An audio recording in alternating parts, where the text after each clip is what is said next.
Hi hello నమస్తే. చాలా important topic.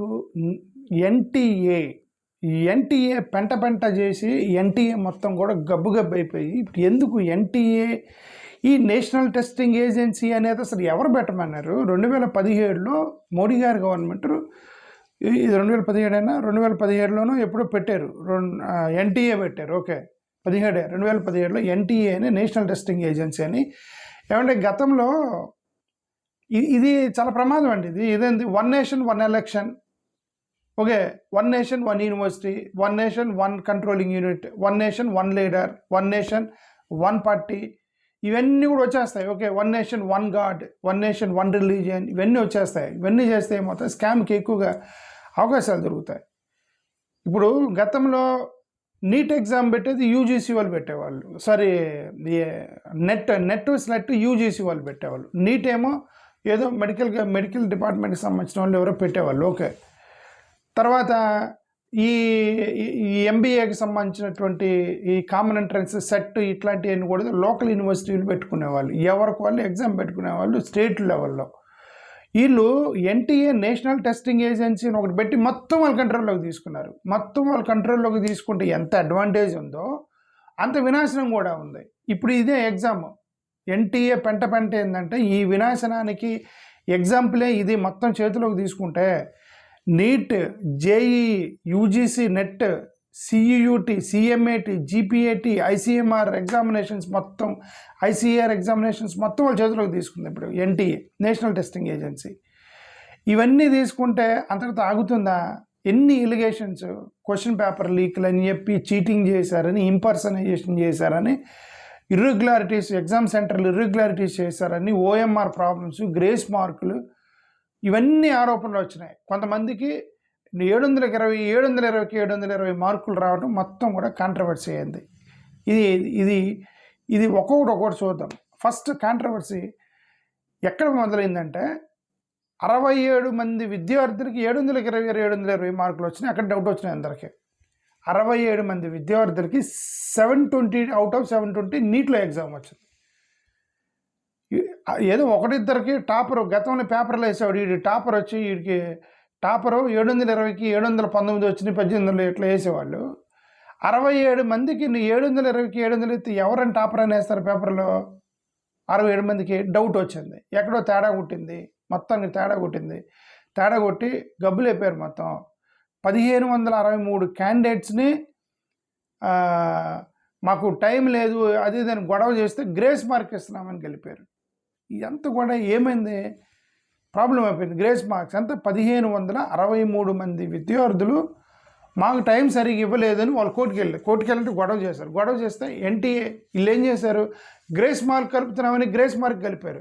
Grace mark కలిపితే ఎట్లా, ఇదేమన్నా 10th క్లాస్ ఎగ్జామా? 34 వచ్చినాయండి, ఒకటి గెలిపి అందరిని పాస్ చేయండి అని చెప్పి గ్రేస్ మార్క్స్తో పాస్ చేశారు. ఎవరో ఎన్టీ రామారావు, నాకు ఎవరో ఒక ముఖ్యమంత్రి గారు, కరెక్ట్గా గుర్తులేదు కానీ 34 మార్కులు వచ్చినాయి కదా, ఒక్క మార్కుతో ఫెయిల్ చేయడం ఎందుకు, ఒకరిని కలిపేసి 34 వచ్చిన మొత్తాన్ని 35 వేసి పాస్ అయ్యింది 10th క్లాస్ అని చెప్పి నేను చదువుకునేటప్పుడు నాకు బాగా గుర్తుంది అది. ఓకే, అది ఏదో 10th క్లాస్ అయితే గ్రేస్ మార్కులు, నీట్ ఎగ్జామ్కి మీరు గ్రేస్ మార్క్ కలిపారు.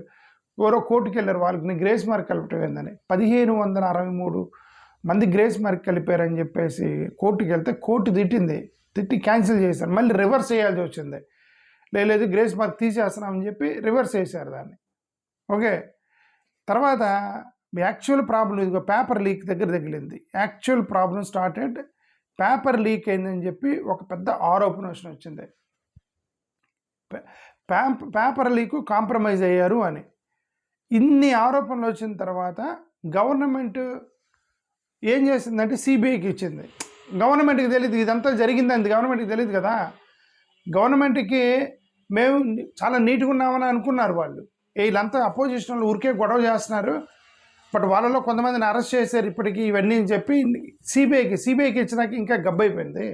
సిబిఐ చెప్పింది మొత్తం చీటింగ్ జరిగింది, ఇంపర్సనైజేషన్ చేశారు అంటే క్యాండిడేట్ ఒకటైతే ఇంకొకటి వెళ్ళి ఎగ్జామ్ రాశాడు, మాల్ ప్రాక్టీస్ జరిగింది, మిగతా ఇర్రెగ్యులారిటీస్ జరిగాయని చెప్పి సిబిఐ తెలిసింది. మొత్తం సిబిఐ తెలిస్తే ఈ తర్వాత జరిగిన గబ్బంతా మీకు తెలుసు, మళ్ళీ రీటెస్ట్ అని చెప్పి ఎగ్జామ్ క్యాన్సిల్ అని చెప్పి ఇదంతా జరిగింది. ఏది ఇదంతా నీట్. యూజీసీ నెట్ 2024 18వ తారీఖున యూజీసీ నెట్ పేపర్ లీక్ అయిపోయింది. నెట్ పేపర్ లీక్ అయింది. నేను అదే చెప్తాను, మొత్తం ఒక ఎన్టీఏ కిందకి ఎవరు తీసుకురమ్మన్నారు? యూజీసీ నెట్ స్లెట్ ఇవన్నీ కూడా మీరు యూజీసీఎల్ కదా కండక్ట్ చేయాలి, నేషనల్ టెస్టింగ్ ఏజెన్సీ కిందకి ఇచ్చారు. ఓకే, నీట్ వేరే వాళ్ళు కదా, ఇవన్నీ కూడా ఒక బ్రాండ్కి అదే చెప్తున్నాం కదా.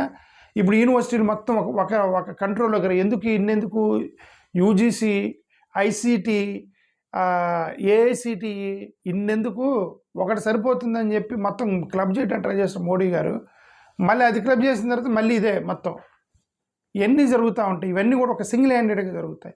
జస్ట్ ఇమాజిన్, నీట్ కాంట్రవర్సీ మొదలైన తర్వాత 67 మందికి 720కి 720 రావటం, 1563కి గ్రేస్ మార్కులు కలపడం, స్టూడెంట్స్ గొడవ చేయటం, కోర్టులకు వెళ్ళటం, సుప్రీంకోర్టు తిట్టడం, సిబిఐ ఇన్వెస్టిగేషన్కి వేయటం, సిబిఐ ఇన్వెస్టిగేషన్ తర్వాత యూజీసీ నెట్ క్యాన్సిల్ అవ్వటం, నీట్ క్యాన్సిల్ అవ్వటం, ఈ యొక్క గ్రేస్ మార్కులు తీసేయటం, ఎన్టీఏస్ ఓవరాల్ క్రెడిబిలిటీ మొత్తం పోయింది.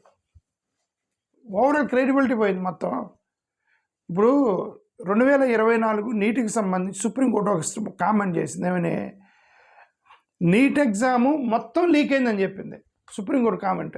నీట్ ఎగ్జామ్ మొత్తం లీక్ అయిపోయింది, ఇక నువ్వు రిపేర్ చేయలేవు, క్యాన్సిల్ చేశాను అది. ఓకే, కొన్ని ఫిజిక్స్కి సంబంధించిన క్వశ్చన్ దగ్గర కాంట్రవర్సీ. ఫిజిక్స్ క్వశ్చన్స్ ఏంటి? ఫిజిక్స్ క్వశ్చన్స్ ఏదో కొద్దిగా తప్పు వచ్చింది, ఫిజిక్స్ మార్కులు ఇస్తామన్నారు.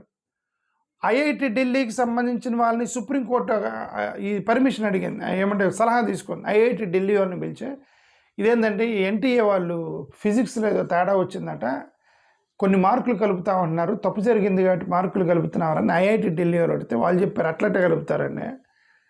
అని ఐఐటి ఢిల్లీ వాళ్ళు చెప్తే ఇది ఎంత 720కి మంది, సరే నువ్వు ఎట్ట కలుపుతావు, 720కి 720 67 మందికి వచ్చినాయి, వాళ్ళకేం కలుపుతావు అన్నారు ఐఐటి ఢిల్లీ వాళ్ళు. ఐఐటి ఢిల్లీ వాళ్ళు ఏం చెప్పారు వాళ్ళకి, ఫిజిక్స్లో కొన్ని తప్పులు వచ్చినాయి, తప్పులు వచ్చినప్పుడు మరి వీళ్ళకి 725కి 720కి ఎట్లా వచ్చినాయి అని చెప్పి. అంతే కదా, క్వశ్చన్ పేపర్ తప్పు వచ్చిందంటే అర్థం ఏంటి? For example, the present chief minister of Andhra Pradesh Nara Chandrababu Naidu గారు, దాంట్లో ఒక తప్పు వచ్చింది. ఏమని? నారా చంద్రబాబు నాయుడు పేరు లేకుండా మిగతా వాళ్ళ పేర్లన్నీ ఉన్నాయి. Okay, present chief minister of Andhra Pradesh Nara Chandrababu Naidu అనేది ఆప్షన్లో లేదు, బట్ ఆయన ముఖ్యమంత్రి. రమేష్, వెంకటరావు, సుబ్బారావు, రంగారావు అని ఇచ్చాడు ఆప్షన్లో. ఓకే, ఎవడో నారా చంద్రబాబు నాయుడు పేరు పెట్టాడు కదా, ఏదో టిక్ చేస్తాడు కదా, వాడికి 720 720 అంటే నువ్వు మార్కులు వేసినట్టు కదా అర్థం. అది ఐఐటి ఢిల్లీ వాళ్ళు అన్నారు. ఏమంటే పేపర్ తప్పు వస్తే వీళ్ళకి 720కి 720 పేపర్లు అట్ట వచ్చినాయి, మార్కులు అట్ట వచ్చినాయి 670 మందికి, ఒకటి కాదు 67 మందికి వచ్చినాయి, ఎట్ట వచ్చినాయి అని చెప్పి గొడవ. చూడండి, ఇదంతా కూడా పేపర్ లీక్, ఇదంతా కూడా పేపర్ లీకు, గ్రేస్ మార్కులు కలపటం, 67 మంది పర్ఫెక్ట్గా రావటం, ఫిజిక్స్ కీలో ప్రాబ్లం రావటం, ఓఎంఆర్ షీట్లో కంప్లైంట్స్ రావటం, ఇన్ని ఆరోపణలు వచ్చిన తర్వాత పెంటగా ఏమైతే ఎందుకే ఎన్టీఏ పెంట అంది, నేషనల్ టెస్ట్ ఏజెన్సీ పెంట చేసింది మొత్తం ఎడ్యుకేషన్ వ్యవస్థ మొత్తాన్ని. అందుకే లీడర్ ఆఫ్ ది అపోజిషన్ ఇతను రాహుల్ గాంధీ, ఇతను ఒక ట్వీట్ చేశాడు, అక్కడ ఇంకా గబ్బు అయిపోయింది.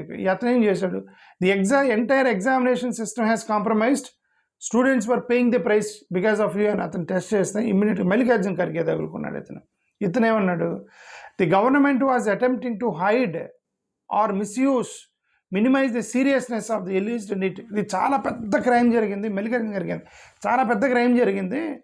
క్రైమ్ జరిగితే వీళ్ళు ఏమి జరగనట్టుగా దాన్ని యొక్క వ్యవస్థను తగ్గించడానికి ట్రై చేస్తున్నారని చెప్పి మల్లికార్జున ఖర్గే అయిపోయి ఏంటంటే ప్రియాంక ఖర్గే ఆమె ఒకటి మాట్లాడింది. ఆమె ఏమంది, స్టూడెంట్స్ సంవత్సరాల తరబడి మీరు వాళ్ళు కష్టపడితే ఎవరికో తీసుకెళ్ళి మార్కులు వేశారని ఆమె.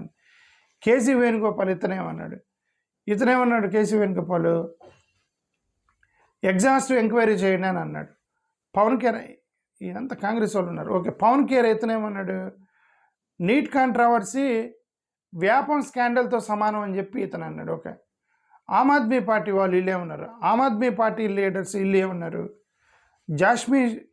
ఆమ్ Aadmi Party leader Jasmine Shah supreme court monitored SIT investigation వేయాలి అన్నారు. సుప్రీంకోర్టు మోనిటెడ్ సిట్ ఇన్వెస్టిగేషన్ వేయండి అని చెప్పి ఆమ్ ఆద్మీ పార్టీ అతను డిమాండ్ చేశారు. ఈ ఇండియా బ్లాక్ పొలిటికల్ పార్టీస్లో కాంగ్రెస్ వాళ్ళు, ఆపు, అదర్ పొలిటికల్ పార్టీస్ చాలామంది రెస్పాండ్ అయ్యారు. అయితే గవర్నమెంట్ ఏం చెప్పింది, మోడీ గారి గవర్నమెంట్ ఏం చెప్తుంది, నథింగ్ హ్యాపెండ్, ఏం జరగలేదని చెప్పింది గవర్నమెంట్. ఇంత జరిగితే గవర్నమెంట్ ఏం జరగలేదన్నారు. మరి ఏమీ జరగకపోతే క్యాన్సిల్ ఎందుకు చేశారు, కొంతమందిని అరెస్ట్ ఎందుకు చేశారు, రీటెస్ట్ ఎందుకు పెట్టారు, ఇప్పుడు యూజీసీ నెట్ ఎందుకు క్యాన్సిల్ అయింది, నీట్ ఎందుకు క్యాన్సిల్ చేశారు, సిబిఐ ఎంక్వైరీ ఎందుకు వేశారు, ఓకే, గ్రేస్ మార్కులు ఎందుకు కలిపారు, మాల్ ప్రాక్టీస్ జరిగిందని సిబిఐ ఎందుకు చెప్పింది. ఇన్ని జరిగిన తర్వాత గవర్నమెంట్ చెప్తుంది ఏం జరగలేదని చెప్తుంది. అందుకే కదా పిల్లలు గొడవ చేస్తారు, చివరికి ధర్మేంద్ర ప్రధాన్ రాజీనామా చేస్తుంది. ఇంత జరిగింది కాబట్టే వాళ్ళు గొడవ చేశారు. తన్నులు తిన్నా సరే, పోలీసులు దెబ్బలు పోలీసులు లాఠీ కర్రలు తీసుకుని కొట్టిన పిల్లలు ఎందుకు వెనక్కి తిరగలేదు, ఇంత జరిగింది. వాళ్ళకి అర్థమైపోయి వాళ్ళు కాక్రోజ్ జనతా పార్టీలు జరిగితే చివరికి ధర్మేంద్ర ప్రధాన్ రాజీనామా చేయాల్సి వచ్చింది. ఇప్పుడు వీళ్ళు ఏమంటారు, బీజేపీ వాళ్ళు ఏమంటారంటే, వీళ్ళు ఎన్టీఏ వల్ల ప్రాబ్లం ఏముంది, ఎవరో స్కామ్ చేస్తే ఎన్టీఏకి బాధ్యత. ఇదేందండి, ఎగ్జామ్ పెట్టిన వాళ్ళు కదా బాధ్యత. ఎన్టీఏ బాధ్యత ఏంటంటే ఎగ్జామ్ పెట్టిన వాళ్ళు కదా. ఓకే, మినిస్టర్ని రాజీనామా చేయమంటారు కదా. ట్రాన్స్పోర్టేషన్ మరీ ఎక్కువగా, ట్రాన్స్పోర్ట్కి సంబంధించి ఎక్కువగా వెహికల్స్ తిరగబడుతుంటే రోడ్ ట్రాన్స్పోర్టేషన్ సంబంధించిన మినిస్టర్ని రాజీనామా చేయమంటారు కదా. ఓకే, ఇప్పుడు ఇక్కడ ఆంధ్రప్రదేశ్లో డిఎస్సి మీద ఆరోపణ వస్తారు, లోకేష్ గారిని ఎందుకు అంటున్నారు, కన్సర్న్ మినిస్టర్ అని కదా. సో ఇవన్నీ ఏంటంటే మరి రెస్పాన్సిబిలిటీ 100% ఉండేది. ఓకే, ఇప్పుడు ఎన్టీఏ ఆన్సర్కి ఓఎంఆర్ షీటు, ఎగ్జామినేషన్ సెంటర్లు, టెక్నికల్ ప్రాబ్లమ్స్, షెడ్యూలింగు, సియూటీ, నీటు, అదర్ నీట్ ఎగ్జామినేషన్స్ ఇవన్నీ కూడా ఇండిపెండెంట్గా పనిచేయాలని నా ఉద్దేశం. ఇండిపెండెంట్గా అంటే మొత్తం ఒక టెస్టింగ్ ఏజెన్సీ అవసరం లేదు. ఓకే, ఇప్పుడు కొత్తగా ఏం జరుగుతుంది, ఇప్పుడు ప్రస్తుతానికి 89 పేపర్ లీకులు జరిగాయి. 89 పేపర్ లీకులు జరిగాయి అని చెప్పేసి ఒక పెద్ద పోస్ట్ చేశాడు రాహుల్ గాంధీ. మళ్ళీ ఈ మల్లికార్జున గారికి మళ్ళీ ఇతనేమన్నాడు several examination years the related failures demonstrated. Okay,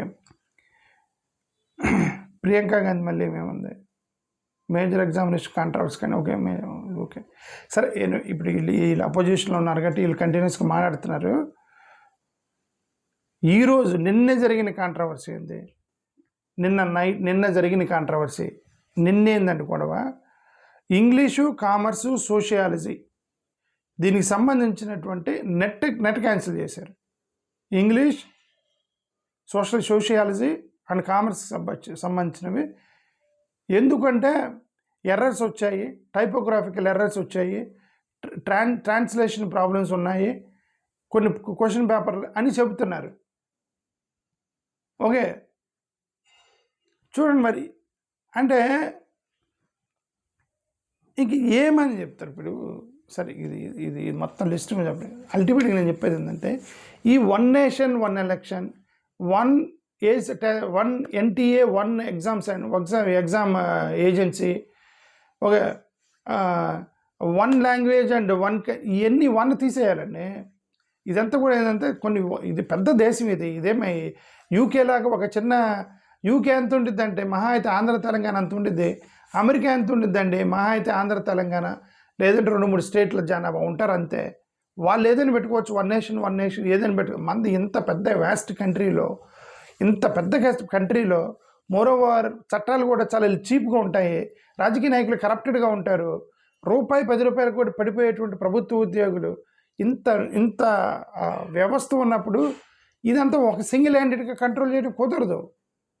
separate చేసి డీసెంట్రలైజేషన్, దేశవ్యాప్తంగా సెంట్రలైజ్ చేసుకుంటూ పోయారు వీళ్ళు. అసలు గతంలో ప్రతి ఒక్కరు కూడా డీసెంట్రలైజ్, వ్యాపారాలు చూడండి, వ్యాపారాలు మొత్తం డీసెంట్రలైజ్ చేసుకుంటూ పోతుంటారు, చిన్న బ్రాంచ్లు పెట్టుకుంటూ పోతుంది వ్యాపారం పెరగాలని చెప్పేసి. అంటే వ్యాపారస్తుడికి డీసెంట్రలైజ్ చేస్తూ పోవాలి. స్కూల్స్, కాలేజీలు డీసెంట్రలైజ్ చేస్తూ ఉంటారు, ఆ గల్లీకి ఒక స్కూల్ పెడుతూ ఉంటారు. ఇవన్నీ డీసెంట్రలైజ్ చేస్తే రాజకీయము, అడ్మినిస్ట్రేషన్ ఎందుకు సెంట్రలైజ్ చేస్తున్నారు, అది కూడా డీసెంట్రలైజ్ చేయాలి కదా. అందుకే కదా ఫెడరలిజం కోసం అని, ఫెడరల్ స్ట్రక్చర్ కోసం అని మనం మాట్లాడుతుంది. ఓకే. ఆంధ్రప్రదేశ్ నుంచి 50,000 మంది విద్యార్థులు రాశారు నీట్. 50,000 మంది రాశారు. నీట్ ఎంతమంది రాశారు? ఓకే, 50,000 మంది. ఈ యూజీసీ నెట్ ఎగ్జామ్ ఎంతమంది రాశారు ఆంధ్రప్రదేశ్ నుంచి? అందుకే నీట్ పెంట అయిపోయిందని మేమే మాట్లాడుతున్నాం. దయచేసి మీరు కూడా మాట్లాడండి, పొలిటికల్ పార్టీలు. అది సంగతి. Thank you. నమస్కారం.